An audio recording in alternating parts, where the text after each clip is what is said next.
So, would you like to live your life in love, to experience those redefining moments that awakens the magic in your love relationship? Well, I'm Kandi Gardiner, personal and professional development coach, and I'm here with experts in the area of love and marriage, and they're here today to talk to you about those often elusive foundational formulas for living life in love. And they have the answer, 43 years of marriage. So, Sonny and Ann Schambeau. Thank you. Good to be here. Good to be here. It's great to have you. So, 43 years together. Some people, they move in together first. They get to know each other. They date for a long time. What was it for you? How did you know that you had found the right one? Well, first of all, I just can't believe it's been 43 years. It seems like just yesterday I met this beautiful young lady on a Wednesday night. And I probably should have asked her to marry me right then, but I figured it'd be too soon for her. So I actually waited a whole week and proposed to her 9 days later. And she said yes, and here we are. Yeah, here we are. And she's still saying yes. Is she? And teaching you how to. That's right. Yes, ma'am. Right. I did say yes, but a week or so into that, I realized I didn't really know him. Fear set in. Yeah. Right. And I had some questions. I had a little checklist. You did. Like one of those. I can picture that. That sounds amazing. So we're going to get to that because I'm very curious of the questions that you asked him. So if you know that you've chosen the one, your soulmate has come into your life, it must be so much easier to just fly through the things that life presents you. Is it a really, I guess, a shoe-in that it's going to work out? Well, we had our challenges like any new relationships, especially as fast as things begin to roll with us. The first 4 years of our marriage was probably the most tumultuous times in the last 43, in the fact that we saved up a little money. We hadn't been in our apartment for just a few months. We saved up some money to buy a little house. We lived in that little house for a few months until I decided to take a job offer in Houston, Texas, and we moved down there. And right off the bat, we had our first child, and almost didn't have a daddy because of a construction accident I had that almost killed me. And then we had another child, and then not too long after that, our house was broken into twice in 1 week, completely wiped us out. And it was just one thing after another. And like I said, that was the first 4 years. But I realized that after that, I realized I didn't just have a soulmate. I had what I call now a covenant companion. That's beautiful. And I know that some people say if they find their soulmate, it's people who can relate to them, who they think the same thoughts, and sometimes they can finish each other's sentences, and they really get me, they really know me. But it's been my experience, and I'm sure many of you have had this experience where someone is your soulmate, and the next thing you know, there's so many differences, and you don't feel connected anymore because of just your age progressing you toward you're developing and learning things, and you're having your own ideas and things. Could be deployments, it could be health, it could be a lot of reasons why a couple just seem to become unravel a bit. And so what happens? I mean, what's the difference with the covenant companionship that you talk about? How is that different than a soulmate? Well, Kandi, ours is a society where relationships are too conditional. And what I mean by that is there's so many things that happen just in life that create opportunities to take advantage of the loopholes in relationships. Yes, that's right.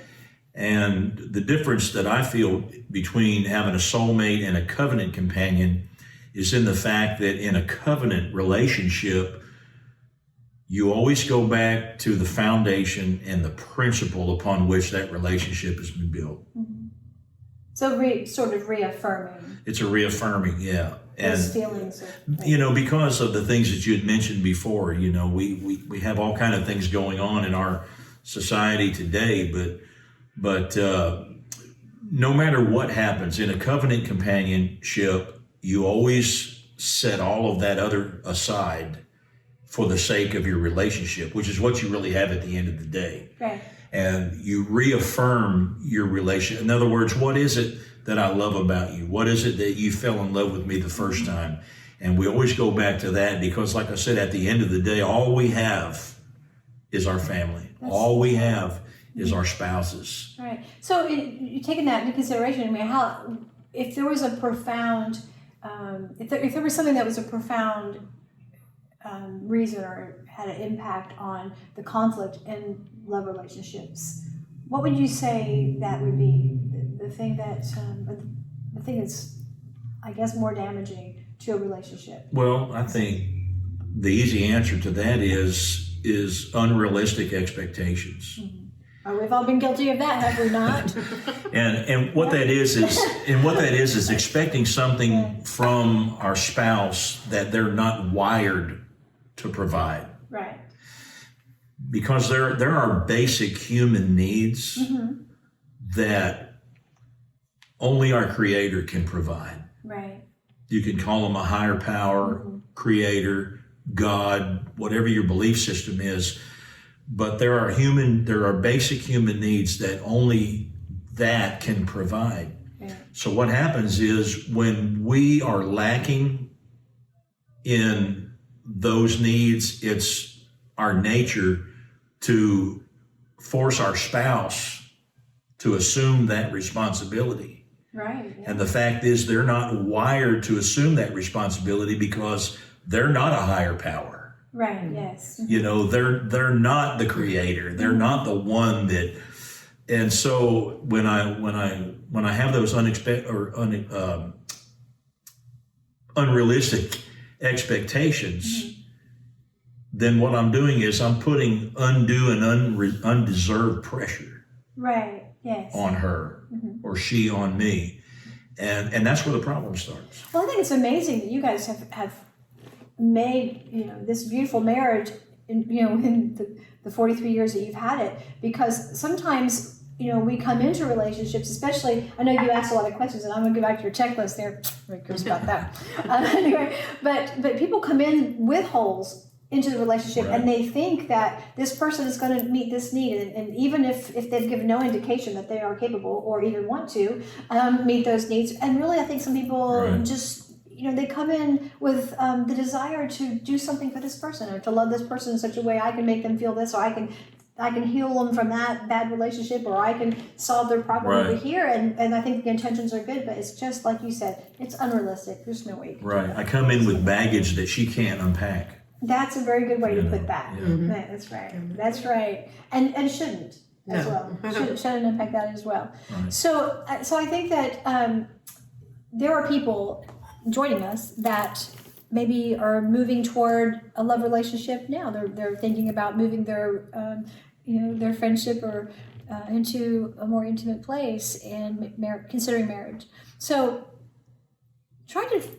I guess the question would be, how do you know? Because everyone's afraid. Come on, if you've been in a few relationships, serious or not, married or not, you're going to have some fears. There's a fear factor. There's a fear factor, especially if you get into, I know the younger people, have probably a better time of it because they're just young and especially if you've been burned before. If you've been burned before, yes. And so, we want to ask Andy, what kind of things do you need to ask people? What are the questions? And I can picture Sonny, in this darkened room with a swinging, bare light bulb over his head. Zip tied to a metal hook. And Annie with her little checklist with her glasses pulled down. Okay, But what kind of questions do you ask in order to prepare First of all, you need to know if you have the same core values. Mm-hmm. That's a very, very big part of it. Another question that you need to know is you need to ask is how their finances are. That's kind of hard sometimes, isn't it? Financing is probably one of the biggest reasons for divorce. Money problems. Mm-hmm. Money problems, yeah. And, ask them, do you have a bankruptcy? Mm-hmm. Do you handle your money well? Do you have a work ethic? Right. There's some very important things that you need to find out before you move on into a relationship. Mhm. And another thing is you need to know about what kind of a family relationship you want. That's You know, right, yeah.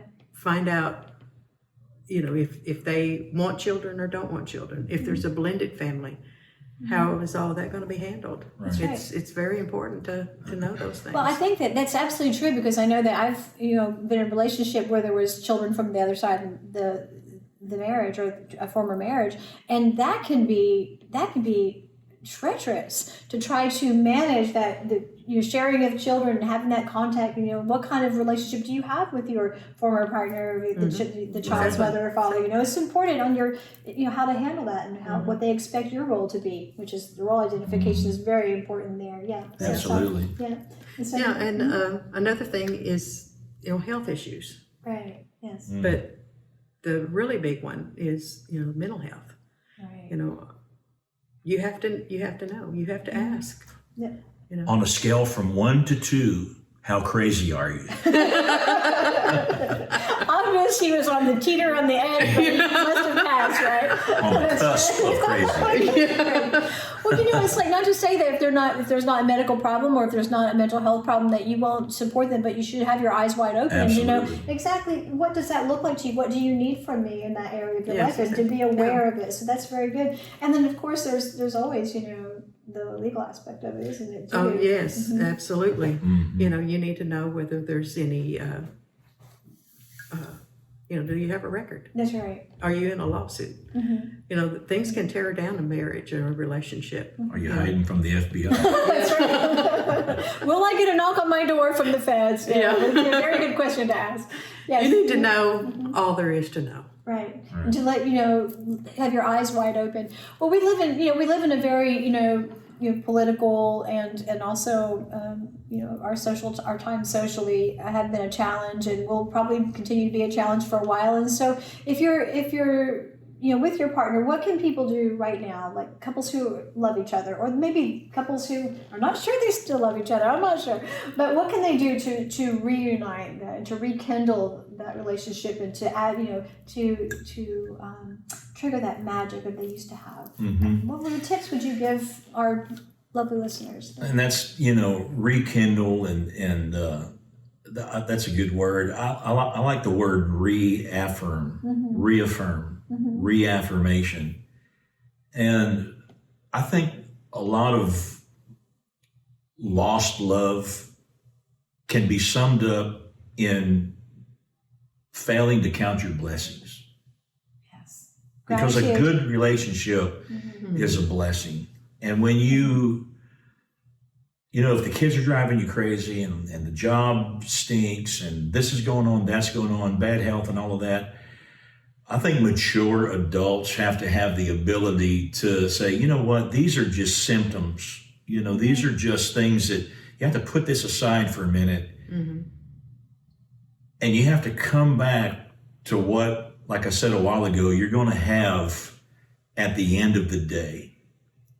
And that's your family, and that's your spouse. Yes. And if you were to take a legal piece of paper and draw a line down the middle of it, and put the pros and cons and you begin to count your blessings, I think most people in the process of counting the blessings that they have, they don't even get to the other side of the page. Mm-hmm.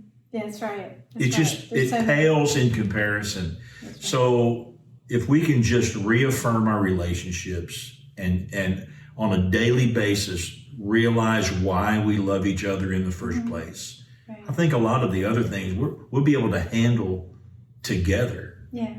That's right, that reaffirmation. As a matter of fact, I had an occasion one time where I was counseling a lady who was a caregiver for her husband, who, he was deteriorating physically. It was taking its toll on her, and she was becoming frustrated, and she'd become a little short-tempered. It would, because she was tired and she had this weight on her. And she says, what can I love him? I don't understand why I get so angry. And I said, why don't you put out photographs? Do you have photographs of your wedding, of when you fell in love with him, of the years that he was really committed and dedicated to the family, and put those out. And like you said, reaffirm, remember. It's just remember, because energy flows where attention goes, right? Absolutely. And so when she gave her attention to what her feelings were, she had more patience, she was more loving and more kind in the process, and it helped her to be able to her resiliency was a bit better. So you're right. The affirmations is a wonderful thing to Don't share. stop dating.